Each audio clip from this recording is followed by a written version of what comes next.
I get guys coming to my direct messages every single day complaining about low testosterone and erectile dysfunction, specifically erectile dysfunction, which is known as ED, and it occurs when a man cannot regularly keep an erection firm enough to have satisfying sex. It is something where a lot of guys don't talk about. So I do not take it for granted when people are trusting me to tell me that they're going through these things, that they know that they could have a better quality of life because they're not having performance anxiety. Some of these guys have been to the doctors and they've been told you're just getting older, or you're just stressed, and they prescribe Viagra or say go and take some Viagra or Cialis. Some of these guys as well aren't telling their wives and aren't telling their partners, and that causes more stress on top of it. It's going to then be impacting confidence, it's going to be impacting people's moods, it's going to be impacting people's relationships, and I want to do every single thing I can in order to help and support that. The good news is that some lifestyle changes will have a dramatic impact on any erectile dysfunction that you're suffering with. We can go deeper into testing to actually look at nitric oxide flow. We can look at testosterone levels. We can look at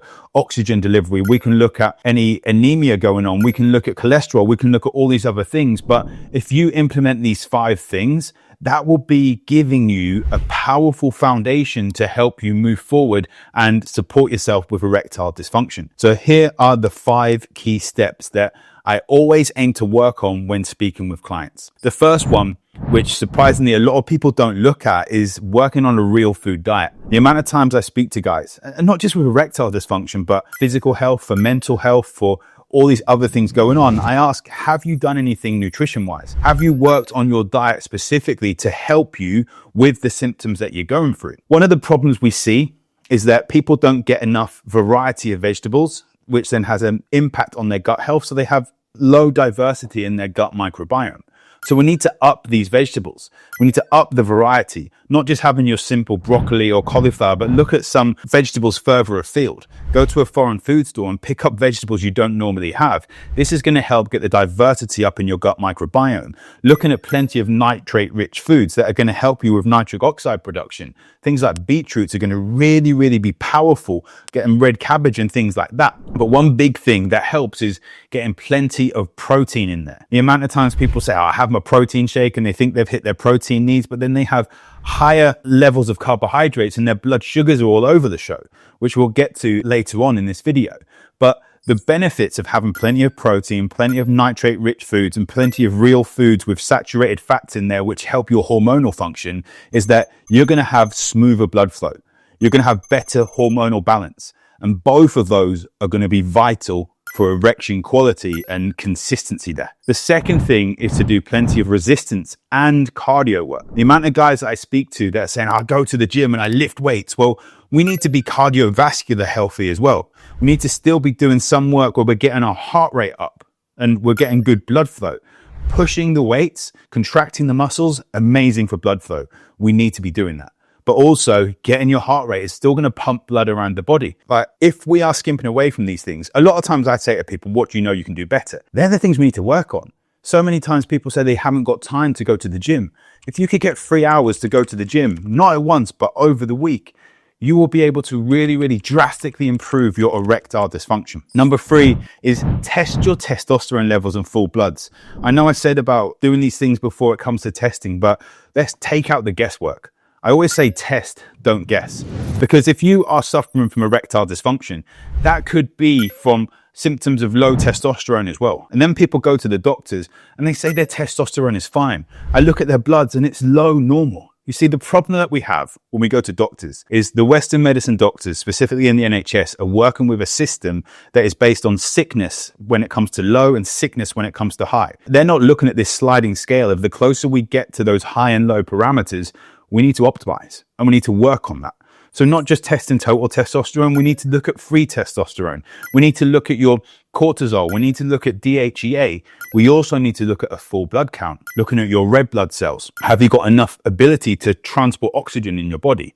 How are your iron levels and how are energy there? How is your cholesterol and how are you able to function effectively, your triglycerides and so forth? Looking at your thyroid function, because some of the things that are going on with erectile dysfunction and symptoms of low testosterone could simply be your thyroid underperforming, so you don't have the energy to do these things. So that then has an impact on your moods and then a knock-on impact on erectile dysfunction. So we need to look at testing. There's further testing available when we look at nitrate flow and we look at gut health, GI maps and different things like that, nutrient deficiency tests. But starting with a full blood test is massively, massively powerful to help you with improving your erectile dysfunction. And then we need to work on improving your weight and your metabolic health. Things like high blood pressure, high blood sugar, poor cholesterol, they're a cluster of conditions that are labeled as metabolic syndrome. In fact, there are 5 main things that we need to work on when it comes to metabolic syndrome. If you have 3 or more of these, you are classed to have metabolic syndrome. They are an increased waist circumference. So many guys that have their stomach fat, their belly fat, their waist is bigger than it should be optimally. You don't need to be walking around with a 6-pack, but if you are overweight, not just BMI wise, but actually overweight, you are going to be running more risk of erectile dysfunction. Then we have high blood pressure. If you have problems with blood pressure, you think that we're going to push blood around better, but no, it's harder to get the blood round if we have high levels of blood pressure, high fasted blood sugar levels in the morning, making sure that we have good clearance of sugar so we can actually effectively manage our blood glucose through the day. Number 4 is high triglycerides. When we look into the blood, which again is another marker of sugar levels that are going on inside your blood, and low high density lipoproteins when it comes to low good cholesterol, which is protective against these things. So if you've got 3 of those things, high blood pressure, high fasted blood sugar levels, high triglycerides, low HDL, increased waist circumference, any 3 of those, you are classed to have metabolic syndrome. That is pretty much guaranteed that you're going to have some level of erectile dysfunction and a knock-on effect if you don't sort that down to low testosterone and so forth. The 5th one, okay, I'm now going to say stress, and the doctors have said you're just stressed. But the 5th one is logically so obvious, but we hide it. Trust me, I've hidden these things before when I was doing them because I didn't want to see that they were a problem. People smoking and people drinking alcohol and people overly stressed. You see, smoking damages the blood vessels, which reduces nitric oxide flow to them. That is going to be essential for your erections. Then if we can just reduce or quit smoking, not just that, it's going to have a knock-on effect of your vascular health and your erectile quality. You see, it's not just smoking tobacco.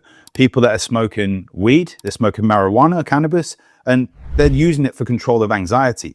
That will have a knock-on effect. Now, the problem as well when we get alcohol levels is that, alcohol and caffeine are the 2 drugs that you have to justify not taking, it seems, in this Western world. But alcohol is going to raise your cortisol level. That is going to impact your blood flow. That could then lower testosterone, which then lowers mood. And that's that vicious circle, that feedback loop, which causes negative connotation after negative connotation. So we need to work on that. When we look at alcohol, I'm sorry, but there's no good thing about alcohol, apart from that it cleans cuts. When you had a wound, like if you put alcohol rubs on a wound, it cleans it. Now imagine what that's doing inside your gut. When we have alcohol, chances are it's because we are trying to get away from something, which is a horrible thing to think about. But if we can work on your mental health, we can work on your relationships, if we can work on making you feel good elsewhere, we don't necessarily rely on alcohol. I had a guy come to me and he told me that he didn't know what was going on with erectile dysfunction, but he was eating well during the week, and then at the weekend he'd have like 20 different cans of beer. And I asked him in the message, I just straight up said, look at your message. You said you've eaten well. You said you're doing this, this and that. What thing jumps out that you need to improve on in order to help yourself with your health? And he couldn't see it. Again, going back, like I was blind to these things that I look back now and think, oh, why did I not see that? I was doing this, I was doing that. Why did I not see that? Because when we are going through these things, we kid ourselves that it's not a problem when it absolutely is. A lot of people are binge drinking. A lot of people are smoking, using drugs and other different things, which have a knock-on impact of our health. And we're usually doing that because of a mental health aspect, for some level of stress that we're trying to work on. But if we get our body working more effectively, our dopamine system is going to be better. Our serotonin levels are going to be better. Our gut health is going to be better. Our brain function is going to be better. If you can't switch off, all these things will improve. So if you are suffering from erectile dysfunction, have a look at those 5 things. Work on your real food diet. Do resistance training and cardio work. make sure you test, get full bloods as a minimum, including a full hormone panel, not just total testosterone. Improve your weight and your metabolic health. So working on reducing your waist circumference, working on high blood pressure, working on balancing your blood sugar levels, so high fasted blood sugar levels, work on high triglycerides, and work on increasing your HDL levels. Your low HDL needs to be improved. And then the fifth one is cut back on smoking, alcohol, and stress. If you do need support with this, if you need further support, feel free. As I've said, people are doing this day in, day out. Feel free to reach out. Feel free to book a call, but reach out.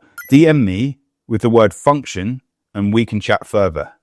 I'm here to support you, not to judge you, to support you and guide you through this, because you can absolutely improve.